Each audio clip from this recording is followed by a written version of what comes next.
9:30, Metro school districts going back to school today. We actually talked with the Oklahoma City Police Chief, Wade Gourley, about how the department is preparing for anything and everything. Every Thursday, we go in depth with the chief. Here's Lisa Monahan.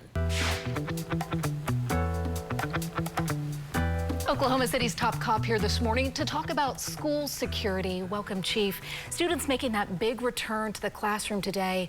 There is certainly a feeling of uneasiness following the mass shooting in Uvalde, Texas. Share with us for our viewers what OCPD has been doing to prepare for today and even the worst case scenario. So for many years, we've been training and preparing for these type of events. It goes back to the events of Columbine.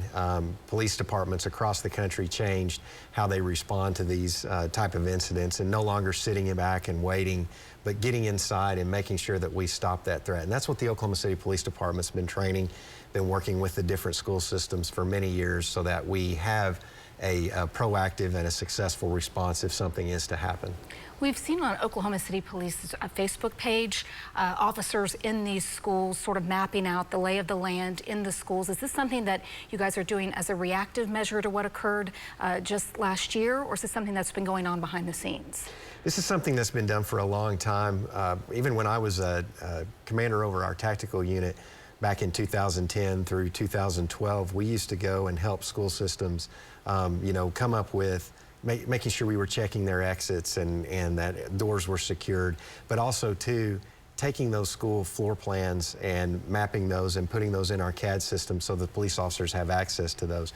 What you've seen recently is division commanders have been taking officers out to the schools and just making sure the police officers have eyes on it if there's any new officers at the division that haven't been to those schools before.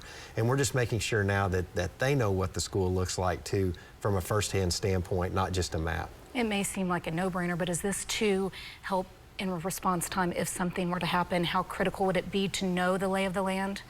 Absolutely. If anything was to happen, and it doesn't necessarily have to be a school shooting. It could just be a teacher making a call or a school administrator that something is suspicious outside of their school and they want us to check that out.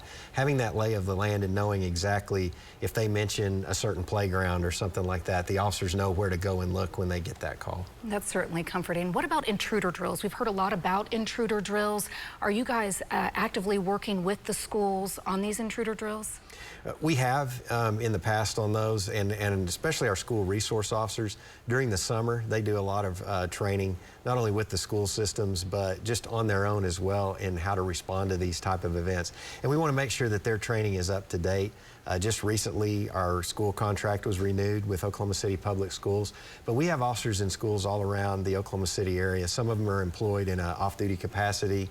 Sometimes you have officers from other agencies, but we work closely with those agencies to make sure we're communicating and addressing any threats. Are you reevaluating any sort of police response in an event of an emergency after what we've seen nationwide?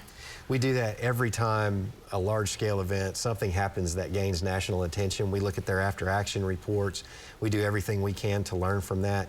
And really what I think we're doing a better job of here in Oklahoma City is working more on the proactive side of that. So let's say, for example, a student was to notice something or have another student say something that they felt was threatening, and they take that to a teacher, a principal, that information gets to us. We now have a better ability to track that down through social media and other resources to try and prevent an incident from happening.